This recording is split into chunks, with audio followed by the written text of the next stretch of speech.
এবং বন্ধুরা আজকে দিনাজপুর বোর্ড 21-এ এই ক নাম্বারটা তুলে নিয়েছি। এখান থেকে এম এর মান বের করতে বলছে। তা শুরু করি। এখন আমরা জানি কি log a to the power x equals to b হলে হচ্ছে a to the power b equals to x হবে। তবে আমরা কি লিখতে পারি √8 to the power হচ্ছে 5 সমস্ত 1/3 equals to m, তাই না? এখন এখানে √8 লিখলাম আর এটা হচ্ছে মিশ্র ভগ্নাংশ 5 সমস্ত 1/3। এটা লেখা যায় কি 5 3 15 উপরের 1 হচ্ছে যোগ হবে 16, তাহলে 16/3। তাহলে আমরা এখানে লিখতে পারি কি 16/3 equals to m। তবে এখন রুটের মান কত হাফ আর হচ্ছে 16/3 আর ইকুয়ালস টু m লিখলাম। এবারে তাহলে 8 টু দি পাওয়ার হচ্ছে 8/3 ইকুয়ালস টু m।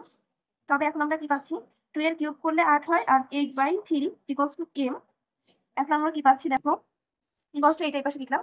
এবারে 18 আর 18 কাটা যায়, তাহলে m equals to 2 to the power 8।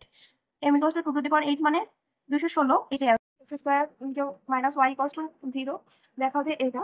তবে আমি হচ্ছে যে দুইটা রাশি তুলে নিয়েছি, এটা দিয়ে প্রমাণ করতে হবে।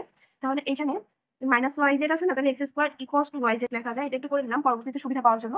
আর এখন ইকুয়ালস টু দিয়ে হচ্ছে এই থ্রিটাকে হচ্ছে সমান ওই পাশে নিয়ে যাবো আর এখানে এটা রেখে দেবো minus C cubic root of Z.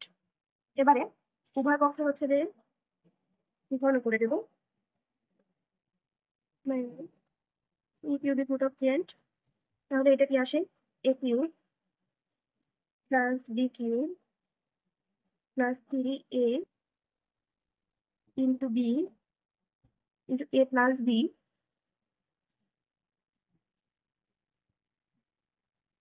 a plus b এবং ইকুয়ালস টু যেটা আছে সেটা লিখে দিলাম। এবারে একটা জিনিস দেখো এখানে গ্রাফ করি। এখানে এখন এই যে a cubic root of x এর কিউব, তাহলে এখানে a ইন্টু এই যে এটা হবে যে 1/3 x টু দি পাওয়ার 1/3 আর বাইরের কিউব লিখে দিলাম। এবারে a cube into x two the power 1/3 into এই 3 কাটা, তাহলে a কিউব x। এমন ভাবে এটা হবে আবার এইটাও হবে, তাহলে কি লেখা যায় a কিউব x, তাহলে এটা হবে b cube y plus 3a cubic root of x b cubic root of y। আর এইটুকু ইকুয়ালস টু মাইনাস এটা না, তাহলে এইটুকু equals to minus c cubic root of z equals to c cube z minus আছে sorry. এবার এই মাইনাসটা এই পাশে নিয়ে আসবো, প্লাস হয়ে যাবে। তাহলে a cube x plus b cube y plus c cube z। আর এই মাইনাস এই প্লাসে minus 3a cubic root of x b cubic root of y c cubic root of z equals to 0। এবার এই মাইনাসটা এবার হচ্ছে সমান অভ্যাসে চলে যাবে প্লাস আকারে। আর এটা একটু মানে এখানে এই যে প্রমাণের মতো করে লিখবো x a কিউব, তাহলে এখানে লিখতে পারি x into a cube y into b cube z into c cube equals to 3।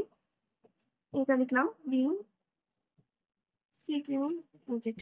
আচ্ছা এবারে আমি যদি এখানে 3 এই যে রুট বাদের এই কটা একসাথে লিখে দিলাম 3a b c। এবারে এই তিনটা আবার গুণ আকারে লিখে দিই cubic root of x cubic root of y cubic root of z। তাহলে 3a b c আর এই যে x টু দি পাওয়ার 1/3 এই কিউব থাকলে আর রুট থাকলে 1/3 হয়। আর হচ্ছে এখানে কি হয় তাহলে y 1/3 আর এখানে z 1/3 হলো। এবার আমি কি পাইছিলাম x স্কয়ার সমান yz পাইছিলাম না, তাহলে এই yz সমান সমান x স্কয়ার লিখতে পারবো তাই না? তাহলে আমি yz টা একসাথে করে দেবো 1/3 আর এই yz এর বাইরে হচ্ছে 1/3 করে দিই, দুইটারই পাওয়ার 1/3 আছে, এটা লিখলেই হয়। এবারে হচ্ছে এখানে x square equals to yz, তাহলে এখানে এটা হচ্ছে x স্কয়ার লিখে দিই আর বাইরে 1/3 আর এই পাশে যা আছে লিখলাম abc x two the power 1/3। তাহলে কি হচ্ছে 3abc এখানে হচ্ছে 2/3 হবে আর x টু দি পাওয়ার 1/3 আর এটা হচ্ছে যে 2/3। এখন দুই জায়গায় বেজ এক x আর x বেজ এক যেহেতু, তাহলে 3abc বেজ এক হলে একটা বেজ দেখলেই হয়, গুণের সময় পাওয়ার যোগ হয়ে যায় 2/3। তাহলে কি হয় 3abc x টু দি পাওয়ার 3 এখানে 1 প্লাস 2, তাহলে 3abc ইন্টু x আর এই পাশে যা ছিল এইটাকে আমি হচ্ছে এখানে নামাই আনি x a cube plus y b cube plus z c cube. এবারে আমার প্রমাণ করতে বলছে কি এইটা এই মাইনাস আকারে আছে, তাহলে এইটাকে আমি পাশে নিয়ে আসবো মাইনাস আকারে হয়ে যাবে x a cube plus y b cube plus z c cube minus 3abc x equals to 0 proved. বলছি 1 নম্বরে p এর মান 0 চেয়ে বড় বা সমান হলে প্রমাণ করা যায়, এটা থেকে প্রমাণ করতে হবে এইটা আমার।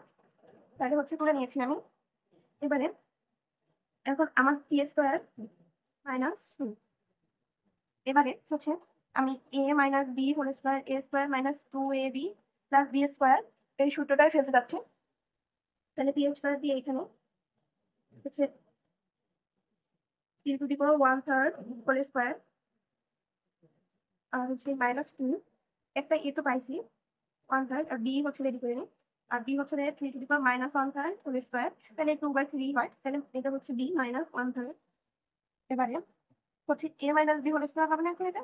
এটা মানে হচ্ছে a minus b whole square. তাহলে c to the power 1/3 minus c to the power minus 1/3 এর হোল স্কয়ার আর এখানে হচ্ছে p এর স্কয়ার। এবারে উভয় পক্ষে স্কয়ার আছে, তাহলে স্কয়ার বাদ দিয়ে দিলাম। তাহলে p ইকুয়ালস টু হচ্ছে 3 to the power 1/3 minus 3 to the power minus 1/3। এবারে হচ্ছে আমার যেহেতু হচ্ছে অ্যান্সারে হচ্ছে p কিউব আছে, তার জন্য আমি হচ্ছে উভয় পক্ষে এবার হচ্ছে ঘন করে দিব। ঘন মানে হচ্ছে কিউব 1/3 মানে 3 টু দি পাওয়ার মাইনাস 1/3 এর কিউব। তাহলে হচ্ছে p কিউব সমান সমান এখানে হচ্ছে a cube minus b cube minus 3a into b into a minus b 1/3। এবারে হচ্ছে p কিউব এই 3 এই 3 বার তাহলে 3 আর এই 3 এই 3 বার কিন্তু ইনভার্স 1 আছে মাইনাস 3। এখন দুইটার বেস যখন সমান তখন হচ্ছে যে গুণের সময় পাওয়ার গুলো হচ্ছে যোগ হয় 1/3, কিন্তু প্লাস মাইনাস মাইনাস জন্য মাইনাস হয়ে গেল 1/3। আর এইটুকুর মান কি? এটুকুর মান হচ্ছে এই যে p, তাহলে ইন্টু p বসাই দিলাম। এবারে p cube equals to 3 minus 3 to the minus 1 মানে 1/3 মাইনাস 3, কিন্তু এটার পিছনে প্লাস আছে আর এটা মাইনাস 0, তো 3 to the power 0 into p। আর কোনো কিছু পাওয়ার 0 মানে 1, তাহলে 3 মাইনাস 1/3 মাইনাস 3 ইন্টু এই 0 মানে 3 টু দি পাওয়ার 0 মানে 1 ইন্টু p। তাহলে কি হয় 3 মাইনাস 1/3 মাইনাস 3p। তাহলে এখানে যদি আমি 3 করি লসাগু, তাহলে 3 3 9 মাইনাস 1 মাইনাস হচ্ছে যে 9p আর এটা হচ্ছে p কিউব। তাহলে কি হচ্ছে এখানে আড়াআড়ি গুণ করে দিলে 3p cube equals to 8 minus 9p। এখন আমার এখানে অ্যান্সারে হচ্ছে 3p cube plus 9p minus 8। এবারে আমি যদি 3p cube plus 9p minus 8 equals to 0